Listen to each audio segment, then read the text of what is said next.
सोचिए, दुनिया के नक्शे पर एक ऐसी पतली सी समुद्री गली जिसकी हर एक हलचल पर भारत की पूरी अर्थव्यवस्था की धड़कन टिकी हुई है। आज हम हॉर्मुज़ की इसी जीवन रेखा की गहराई को समझने वाले हैं। जरा इस बात पर गौर कीजिए, सिर्फ 39 किलोमीटर चौड़ा एक पानी का रास्ता, अगर यहाँ कोई भी रुकावट आ जाए तो 140 करोड़ लोगों की विशाल अर्थव्यवस्था की नींव हिल सकती है। ये कोई मामूली बात नहीं है, ये एक बहुत ही हाई स्टेक गेम है। और ये है वो जगह, स्ट्रेट ऑफ हॉर्मुज़। ईरान और ओमान के बीच ये जो पानी का संकरा सा रास्ता दिख रहा है, यही वो गलियारा है जो खाड़ी देशों के तेल को पूरी दुनिया तक पहुंचाता है। इसीलिए इसे ग्लोबल एनर्जी सप्लाई की जीवन रेखा या जुगलर वेन कहना बिल्कुल सही है। देखिए, हॉर्मुज़ की ये अहमियत कोई आज की नहीं है, इसकी कहानी हजारों साल पुरानी है। हड़प्पा सभ्यता के जमाने से लेकर पुर्तगाली साम्राज्य के कंट्रोल तक और ईरान इराक के बीच हुए कुख्यात टैंकर वॉर तक ये रास्ता हमेशा से ही व्यापार और टकराव का एक हॉटस्पॉट रहा है। तो सवाल ये उठता है कि इस पूरी ग्लोबल कहानी में भारत के लिए इतना कुछ दांव पर क्यों लगा है? क्योंकि भारत के लिए हॉर्मुज़ सिर्फ नक्शे पर बनी एक लकीर नहीं है, ये हमारी आर्थिक सांसों की डोर है। हमारी निर्भरता को समझने के लिए ये एक आंकड़ा ही काफी है। भारत अपनी जरूरत का लगभग 85 से 90% कच्चा तेल बाहर से खरीदता है। मतलब हमारी गाड़ियां, हमारे कारखाने, हमारी पूरी की पूरी इकोनॉमी आयात होने वाली एनर्जी पर ही चलती है।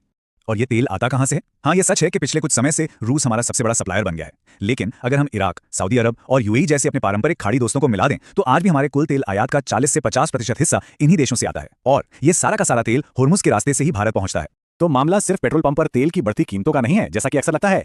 हॉर्मुज़ हमारी एनर्जी सिक्योरिटी, हमारे व्यापार और सबसे बढ़ के खाड़ी देशों में रहने वाले लाखों भारतीयों की सुरक्षा से भी सीधे सीधे जुड़ा है।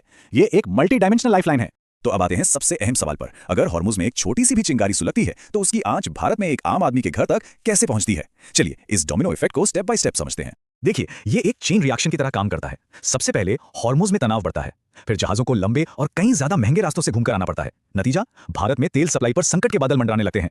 पेट्रोल डीजल के दाम आसमान छूने लगते हैं और देखते ही देखते महंगाई की आग हर घर के बजट को झुलसाने लगती है। और दांव पर सिर्फ तेल नहीं है। एक तरफ जहां दुनिया का 20% तेल इसी रास्ते से गुजरता है, वहीं दूसरी तरफ खाड़ी देशों के साथ हमारा करीब 178 बिलियन डॉलर का जो भारी भरकम व्यापार है, वो भी इसी समुद्री रास्ते पर टिका हुआ है। मतलब ये एक डबल इकोनॉमिक रिस्क है। लेकिन ये कहानी सिर्फ तेल के बैरल और बैलेंस शीट के आंकड़ों से कहीं बढ़कर है। इसका एक बहुत गहरा मानवीय पहलू भी है जिसे हम अक्सर नजरअंदाज कर देते हैं। इस नंबर को देखिए, 90 लाख। ये सिर्फ एक आंकड़ा नहीं है, ये उन लाखों भारतीय परिवारों की कहानी है जो खाड़ी देशों में रहकर अपना और अपने देश का भविष्य बना रहे हैं। इस इलाके की हर एक हलचल सीधे तौर पर उनकी सुरक्षा और सलामती से जुड़ी हुई है। जब भी इस क्षेत्र में तनाव बढ़ता है तो ये सिर्फ व्यापारिक जहाजों का रास्ता नहीं रोकता, ये वहां रहने वाले लाखों भारतीयों तक पहुंचने वाले जरूरी सामान की सप्लाई भी रोक देता है। और अगर हालात ज्यादा बिगड़ जाएं तो भारत को अपने नागरिकों को सुरक्षित निकालने के लिए बहुत बड़े और मुश्किल ऑपरेशन चलाने पड़ सकते हैं। तो सवाल यह है कि इस तलवार की धार पर चलते हुए भारत अपने भविष्य को सुरक्षित करने के लिए आखिर कर क्या रहा है? आइए भारत की multi level D risking strategy पर एक नजर डालते हैं। भारत की स्ट्रैटेजी असल में कई मोर्चों पर एक साथ काम कर रही है। पहला, अपनी सप्लाई चेन को डाइवर्सिफाई करना, मतलब सिर्फ खाड़ी देशों पर निर्भर न रहकर रूस और अमेरिका जैसे नए पार्टनर से भी तेल खरीदना। दूसरा, किसी भी इमरजेंसी के लिए देश के अंदर विशाल स्ट्रैटेजिक तेल भंडार बनाना। और तीसरा, चूंकि सबसे स्थायी समाधान है, वो है रिन्यूएबल एनर्जी, यानी सौर और पवन ऊर्जा की तरफ